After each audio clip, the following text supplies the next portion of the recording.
Assalamualaikum warahmatullahi wabarakatuh. May peace and blessings be upon us all. Excellencies, distinguished panelists, dear participants, ladies and gentlemen. It is an honor to stand before you in this magnificent city of St. Petersburg, where history, culture, architecture, and human connection meet with remarkable grace. Allow me to thank the Russia-ASEAN Business Council and Mr. Ivan Polyakov for convening this important dialogue between the EAEU, Eurasian Economic Union, and ASEAN, Association of Southeast Asian Nations. Excellencies, recent years have reminded us how fragile global system can be. Supply chains can be disrupted. Energy prices can move sharply. Food systems can come under pressure. Tensions in one region can quickly affect households, industries, and infrastructure projects in another. In such a world, resilience is no longer optional. It must be designed deliberately through infrastructure, energy security, and trusted partnerships. ASEAN and the EAEU occupy important strategic spaces. ASEAN brings market dynamisms, manufacturing depth, young population, and maritime connectivity, while the EAEU brings energy, resources, engineering, agriculture, logistics, and continental reach. Indonesia connects these worlds not only by geography, but also by strategic choice. Ladies and gentlemen, at SPF 2025 last year, President Prabowo Subianto made Indonesia's position clear. We seek friendship with all nations. We believe in dialogue over confrontation and cooperation over rivalry. In an age when connected states are increasingly important, Indonesia seeks to be a bridge, to be a builder, to be a balancer. Our objective is clear: to secure energy, food, and water while driving strong economic growth.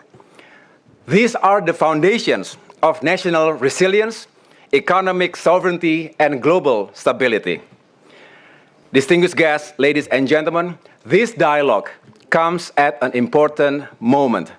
As businesses diversify production networks amid geopolitical uncertainty, ASEAN and the EAEU have a rare opportunity to build complementary value chains, reduce dependence on single supply corridors, and strengthen economic resilience. Trade reached $27.2 billion in 2024. This is encouraging, but still modest compared to ASEAN's trade with other major partners, including the European Union. Indonesia and the EAEU signed the Free Trade Agreement in December 2025.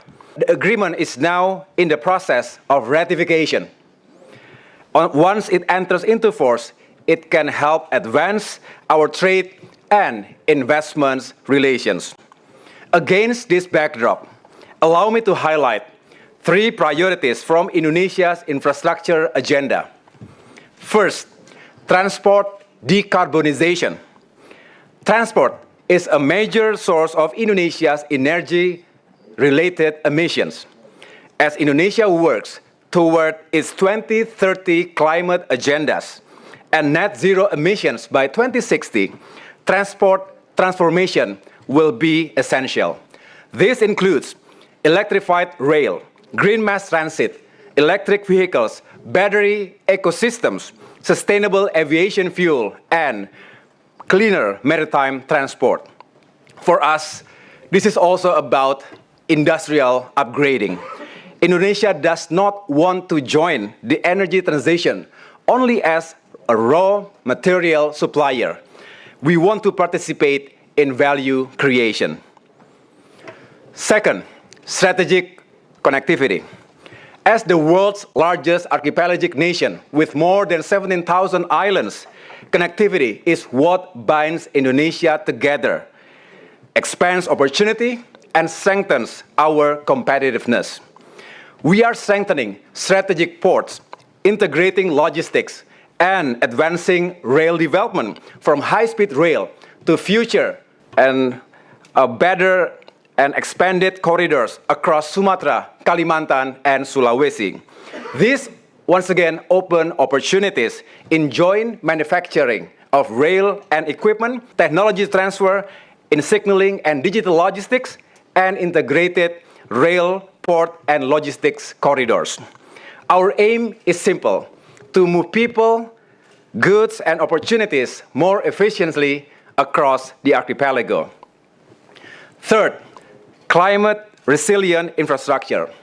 For Indonesia, climate adaptation is already a daily reality. Floods, flash floods, landslides make up more than 90% of our natural disasters. They displace communities, damage infrastructure, and disrupt livelihoods.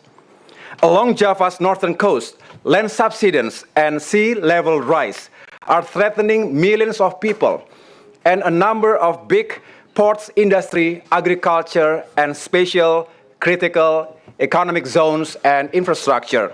This is why Indonesia is advancing the giant sea wall project and a broader coastal resilience agenda, not only to build protection, but to safeguard lives, livelihoods, and coastal cities.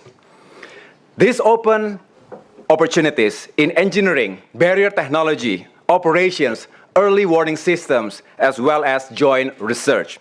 Excellencies, ladies and gentlemen, these priorities point to the broader questions before our dialogue today. First, what will shape the EAEU-ASEAN interaction in these years ahead? I believe three forces stand out. Supply chains are shifting. Resilience is now as important as efficiency. The energy transition is accelerating. Global clean energy investment is projected to exceed $2 trillion in 2026, and climate risk is rising.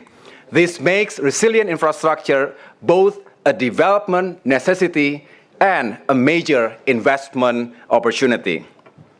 Second, how do we sustain cooperation amid global turbulence?